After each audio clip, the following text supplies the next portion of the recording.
Today I'm at First Baptist Church Cemetery in Leland, North Carolina, and it's a small cemetery. It's not very large, and it's one of the ones where all the stones are on the ground, flat, easy to care. And this is the final resting place of a young, beautiful lady that was brutally murdered. Her name was Beverly Jaye Potter Mintz. Let's talk about it.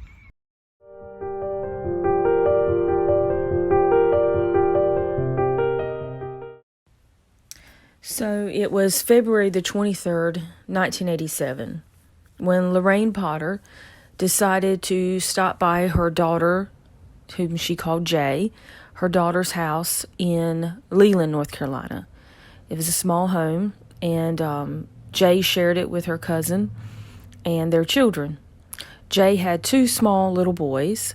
The oldest, whom they called BJ, was 4 years old, and the youngest was named Andrew, and he would have been turning 2 the next day. BJ was not home. He was staying with his paternal grandmother at the time. So the only people expected to be home when Lorraine stopped by was Jaye and the 2-year-old, Andrew. So she stops by the house, and she knocks on the door, and it was unlocked. And that was surprising because generally when Jaye was home, it was locked.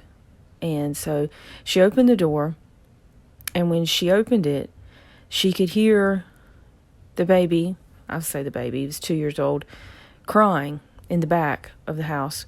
So she followed that back there, and that's when she discovered her daughter's body on the bed. Now, before we get into the murder scene and exactly what Lorraine saw when she walked into the house, we'll talk a little bit about the background. Jaye had been married, or she was married technically at the time, but her and her husband were estranged. They had gotten married in 1983 and had separated in 1986.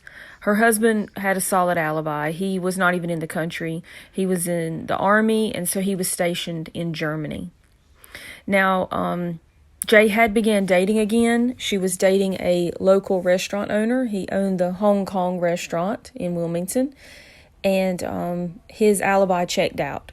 He was at his house with a plumber, so he had an alibi. There were other admirers of Jaye's. There was a man, I believe, that they said that had brought her a rose when she was working. There was another one that had wrote, "I love you, Jaye," in the gravel of the driveway. Strange behavior, little weird, little odd, but odd and weird doesn't necessarily equate to killer, or, some people are just strange. And those suspects, or, persons of interest, they were all apparently ruled out. They were ruled out. There had been strange calls coming into the house. These calls would happen after Jaye came home, and sometimes the callers would just hang up. I'm not sure if they did anything other than just call and hang up, or if they said anything. I'm not really sure. I didn't read anything about that. I do know that she had been getting strange calls. That was something that they knew about. Now, this murder is often called the Waterbed Murder. And the reason it's called the Waterbed Murder is because Jaye was selling a waterbed. If you grew up in the 80s, like I did, everybody had a waterbed. Waterbeds was very popular, and this is 1987, so very popular, and Jaye had one, and she was selling it. So the way the newspaper ad worked was you could advertise for 1 week for free using your phone number. Now, if you wanted to advertise past that, you had to pay. So Jaye took advantage of that and used her own number, and the second week she used her mother's number. Okay. That morning, around 9:30, Jaye's mother received a call from a man inquiring about the waterbed. He was interested in it, and he wanted to know what the address was so he could stop by and look at it. And Jaye's mother naturally gave him the address, And then she called Jaye and told her that there's a man going to come by and he's interested in buying the waterbed. And she said, well, I've already sold it. A friend of mine's mom's going to get it. I'm just, waiting. That's it. We're going to sell it to her. And she's like, oh, okay, well, that's all right. When he comes by, just tell him you sold it. And she's like, okay. And that was the last conversation that they had had. It was around noontime when Lorraine came by the house to visit her daughter, Jaye. She knocked on the door. It wasn't locked, which was surprising. So she went inside. She could hear the youngest child, Andrew. She heard him crying and whimpering. So she went to find him, and she discovered Jaye's body on the waterbed. She was naked. She had been brutally assaulted. She had been sexually assaulted. She had her hands tied behind her back with nylon rope. She had been stabbed.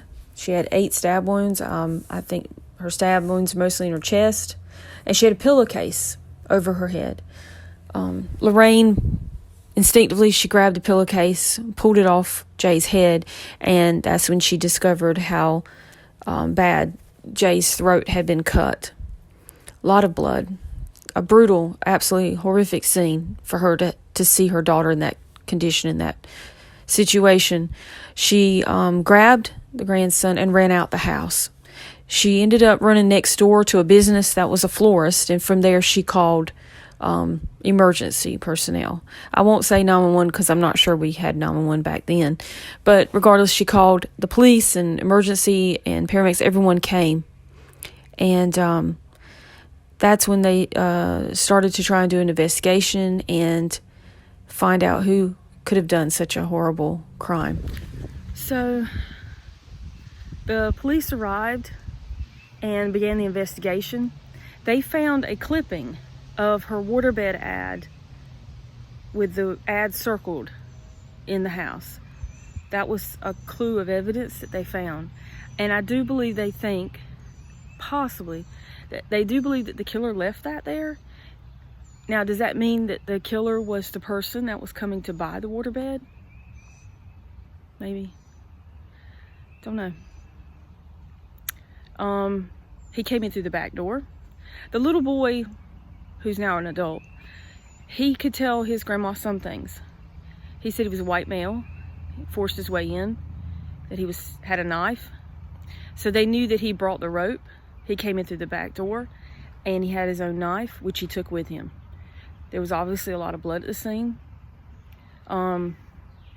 This was a pretty busy road, so they think, maybe someone could have seen him come and go.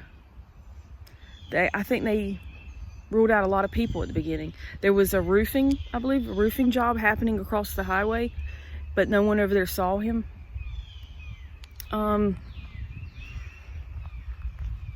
Absolutely horrible. Still remains a cold case. It'll pop up every now and then. People bring it up. It'll end up in the newspapers. It'll be covered on the news. But it's not solved.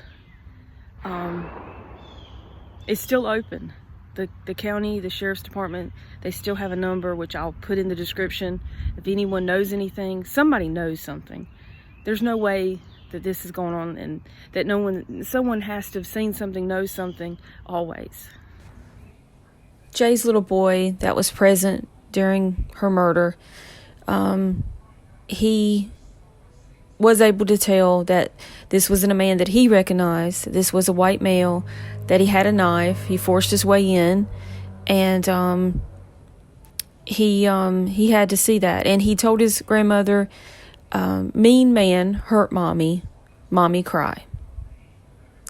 Now, I'm sure that they've questioned him many times, trying to get anything else out of him, I'm sure. And this is such a plaguing crime. It's such it's like it will come back and forth in the news sometimes on anniversary dates. But I've mentioned this case to people who are interested in true crime and know it, and it's quite a few people have never heard of it and they don't know it. So please, I hope that you will share this video with anyone that you think may be interested in this kind of case, that may have lived in Leland maybe in the 80s, anything like that. Whoever this person was that did this, he was able to get in a very limited amount of time. They believe that he could have been stalking Jaye for a while because he knew her schedule, knew kind of the routine. He did not harm the child. I guess he was confident in knowing or believing that the boy could not identify him. He brought his own rope, and he brought his own weapon, which he took with him. And he left that clipping at the house. Now, was that intentional or was that by accident? I don't know. The mother, Miss Lorraine, she did believe that the person who called her that morning about the bed was the killer. I've read that. And as far as I know, I believe when she passed away, she has passed on. She passed away in, I want to say, 2007, that she still believed that it was that person who called. And from the interviews that I've watched concerning that, she felt a tremendous amount of guilt for having gave the address to him. But you can't control things like that. You just don't know. You're not thinking like that because we're not those kind of people. You don't think that, especially in the 1980s. Nowadays things are a little bit different, maybe because times are different, but people weren't thinking like that. Now we would meet up in public to do anything like that. But anyway, I'm gonna drop some links here to the Brunswick County Sheriff's Office and to Justice for Jaye. That is ran by Dr. Maurice Godwin, who allowed me to use the photos. I appreciate that. Thank you. And please share the video and subscribe to the channel. And I hope you guys will keep seeking. Bye-bye. That has accumulated on the stone. I tried to rinse it off as best I could. I don't have... If I had a high-pressure hose or something, I could rinse it off better. And I believe that says, "You will always be in our heart." I wished I had something better to get that off with. But you can see that, and she has at the footstone down here her initials. And she is buried beside her mother, who passed away in 2007, and her father.